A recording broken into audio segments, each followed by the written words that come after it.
C'est à une expérience étonnante que va participer Maud Christen, faire revivre le passé de 2 sites bruxellois, des lieux que la Parisienne ne connaît pas, des lieux qui aujourd'hui n'existent plus.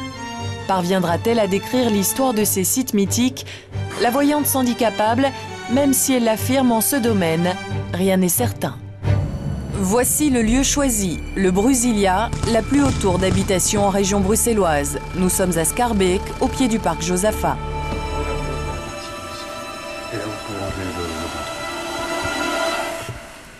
ventre. Ok. Comment on se sent? Bah, ébloui. Oui. Tout simplement pour le moment. C'est en lieu et place de cette tour que se dressait jusqu'en 1967 le Palais des Sports de Schaerbeek, un édifice inauguré en 1913. Quand je travaille, j'ai tendance à me projeter, c'est-à-dire à me voir moi dans la situation. J'ai un très gros problème pour dater votre histoire. J'ai énormément de mal à dater votre histoire. Je sens aussi un univers masculin, autoritaire, agressif, qui peut être impitoyable. J'ai un homme notamment qui a un visage extrêmement dur, arrogant, et qui a un certain plaisir à exercer sur les autres une autorité punitive.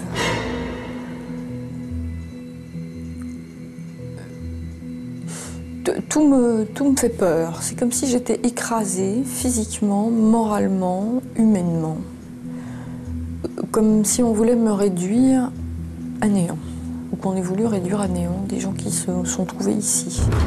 Les détails évoqués sont plutôt troublants. Ils pourraient correspondre au meeting politique de Léon Degrelle, le fondateur du Parti Rex, un parti qui collabora avec le régime nazi. Après cette première expérience, Maud Christen accepte un nouveau défi. Elle a toujours les yeux bandés. Nous l'emmenons cette fois sur le site de ce qui fut l'ancien hôpital militaire de Bruxelles.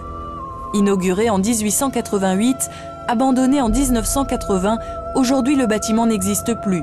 Maud dessinera ce qu'elle dit voir, plusieurs jardins, ainsi qu'un bâtiment central. Devant ce bâtiment-là, il y avait une grande allée, une grande haie. La ressemblance est plutôt étonnante. Autour, il y avait des jardins, il y avait d'autres bâtiments autour qui peut-être même fermaient le tout. Il y avait même des fontaines dans ces jardins.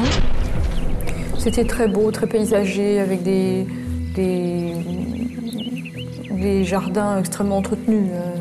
Ce lieu avait une charge, pas magique, mais un peu.